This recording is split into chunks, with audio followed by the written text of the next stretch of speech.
Hi, this is Rue. Welcome to the SlashGear Weekly Roundup. Are you worried about Apple tracking you down? Yeah, Apple stuff's pretty neat, all right. I just don't want any big company tracking where I am at all times. That's just a rumor. They don't really track you. Here he is! Well, a lot of folks are. The controversy started when two security researchers revealed that there was a hidden database file on iPhones that recorded up to a year's worth of your location data. They even created an iPhone tracker app that you can download and map the data to see for yourself. On the bottom you have the timeline. So you can toggle that across manually or you can push play. Google's Android devices were also found to be recording location data, although in a slightly different manner. This week, the issue has only gotten more dramatic, now involving Congress and all 6 major mobile platform companies, including Microsoft, Nokia, HP, and RIM. The House Committee on Privacy has asked each company to make a formal response to a list of questions regarding the issue by May 9th. In fact, Apple and Google will have to attend a hearing before the Senate on May 10th. The issue with Apple's location tracking is that it stores the information in an unencrypted file on your iPhone that then gets backed up to your computer via iTunes.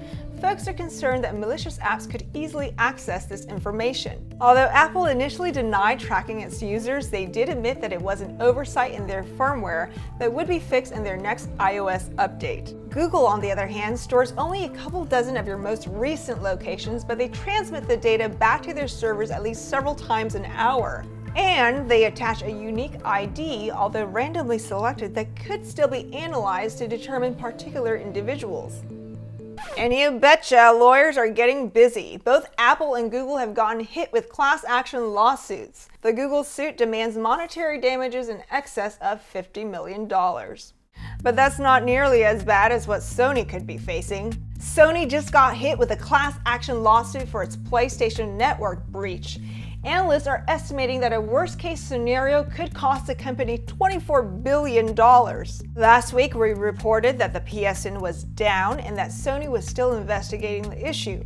Soon after that, we found out the PSN admin developer accounts may have been hacked and that the personal information and credit card data of over 70 million subscribers may be compromised. Sony is still working with law enforcement and an outside technology security firm to resolve the situation, which may even involve them switching data centers completely. They estimate some services to be back up by next Tuesday, but no guarantees. So despite all this, would you still be interested in a new version of the PS3? A mysterious FCC filing from Sony revealed 2 new models of the PS3, but very little details on the specs other than having Bluetooth and Wi-Fi. Or maybe now you're more interested in the Xbox. Hulu Plus is now available on Xbox Live. Or perhaps you're excited about the upcoming Nintendo Wii successor. It's been confirmed that a new console will be revealed to replace the Nintendo Wii at the upcoming E3 conference in June. The console will be ready to demo at the event, but will not hit retail until 2012. But what did hit retail this week, finally, is the white iPhone 4.